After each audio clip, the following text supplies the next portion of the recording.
La force de friction.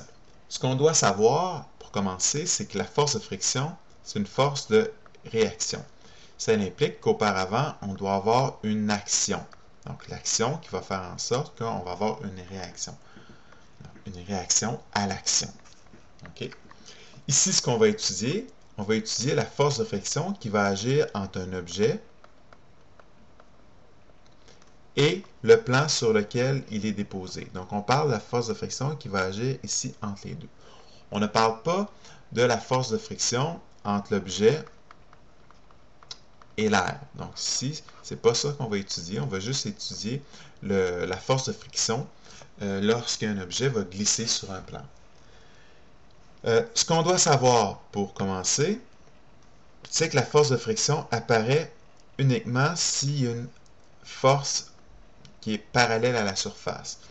Donc, qu'est-ce qu'on veut dire? C'est que pour que la force de friction puisse être là, donc la réaction, on doit préalablement avoir une action. Donc, on appuie, on applique une force vers la droite et on va avoir une réaction, une force de friction qui va être dans le sens opposé à la force appliquée, donc dans le sens contraire à la force appliquée.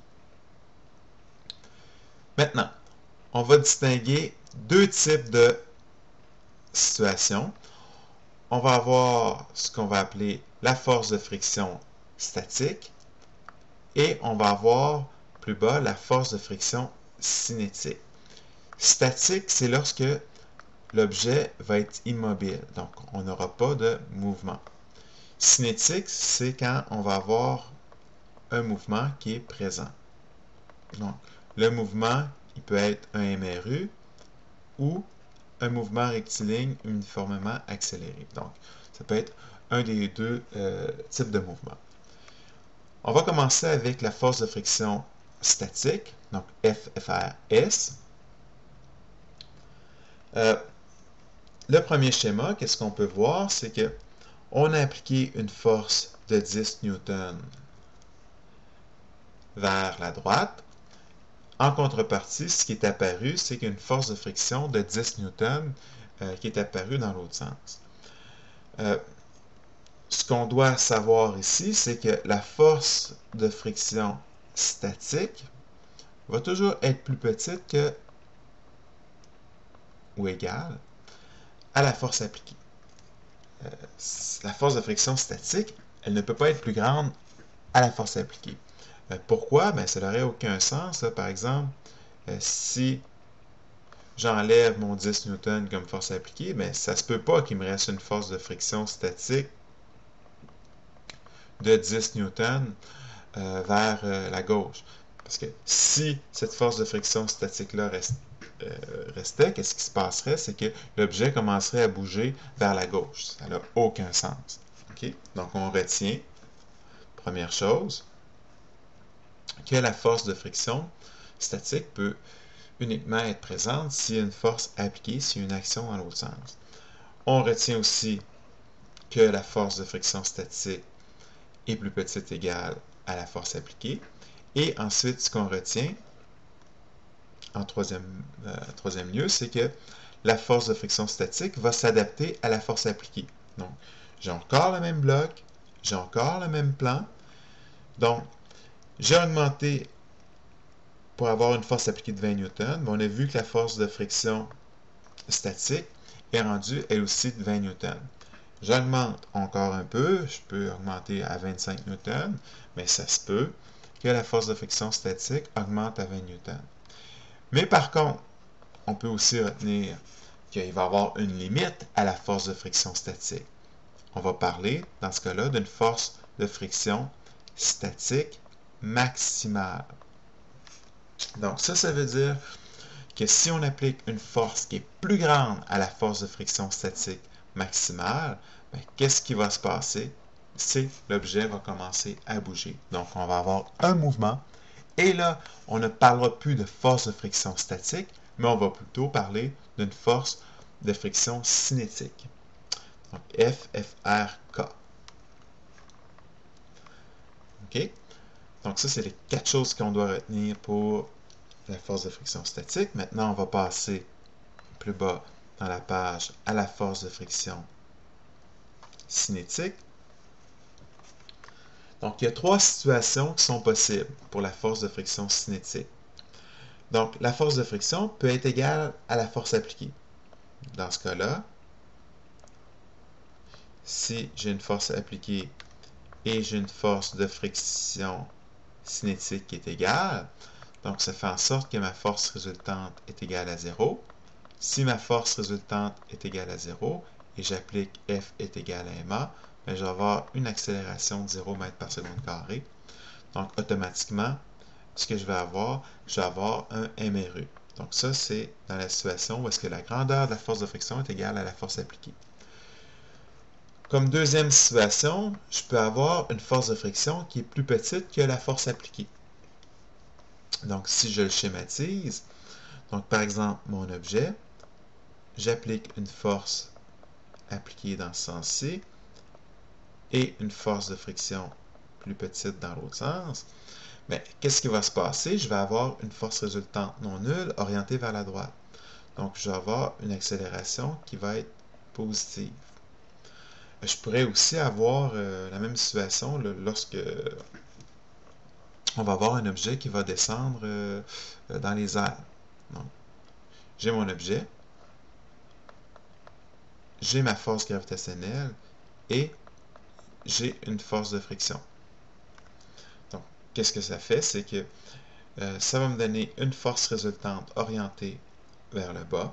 Donc, ce qui va faire en sorte que mon objet va être en accélération, mais au lieu d'avoir une accélération de 9,8 mètres par seconde carré, il va peut-être avoir une accélération de 8 mètres par seconde carré, par exemple, donc dépendamment de la force de friction.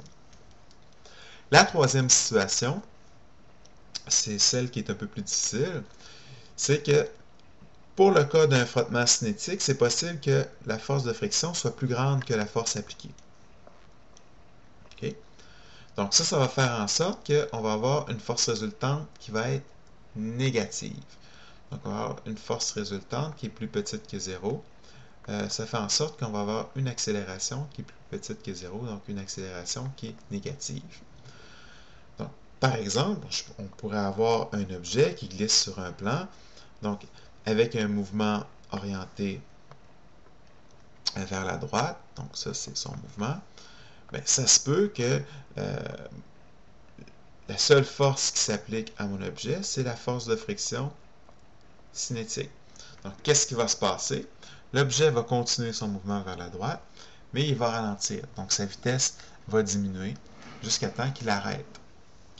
Je pourrais aussi avoir une force appliquée et une force de friction statique, pas statique, excusez-moi, cinétique qui est plus grande que ma force appliquée. Donc, il va se passer la même chose. Mon objet va continuer son mouvement. Mais qu'est-ce qui va se passer? C'est qu'il va finir, il va ralentir, puis il va finir par arrêter. Je pourrais aussi avoir la même chose avec, par exemple, un objet qui tombe. Donc, je pense à un parachutiste, par exemple, là, où est-ce qu'on a la force gravitationnelle. Et lorsque le parachutiste va ouvrir son parachute, on va avoir une force de friction cinétique qui est plus grande. Donc là, ici, on avait un mouvement qui était positif vers le bas. Donc, qu'est-ce qui va se passer? On va avoir une accélération négative. Donc, on va avoir un objet qui va ralentir. À la page suivante, on a un bon graphique qui montre l'influence de la force appliquée sur la force de friction. Donc, ici, dans le graphique, on va avoir 3 sections. La première, la section 1, c'est la section où est-ce que l'objet va être immobile. La section 2, qu'est-ce qu'on va avoir? On va avoir un mouvement. Entre les deux, on va avoir ce qu'on appelle le décrochage. Donc, c'est une section là, qui est très, très courte. Donc, si je vous l'explique, par exemple, si je vous l'illustre, ce qui va se passer, c'est que, par exemple, on veut déplacer un meuble. Donc, là, j'applique une certaine force, mettons 10 newtons, plus 100 ou 200, mais en tout cas, on va prendre les chiffres qui sont présents. Donc là, j'applique une force de 10 newtons. Ah, j'ai une force de friction statique de 10 newtons. Ça ne bouge pas. Donc 20 newtons, une force de friction statique de 20 newtons. 30 newtons, une force de friction statique de 30 newtons.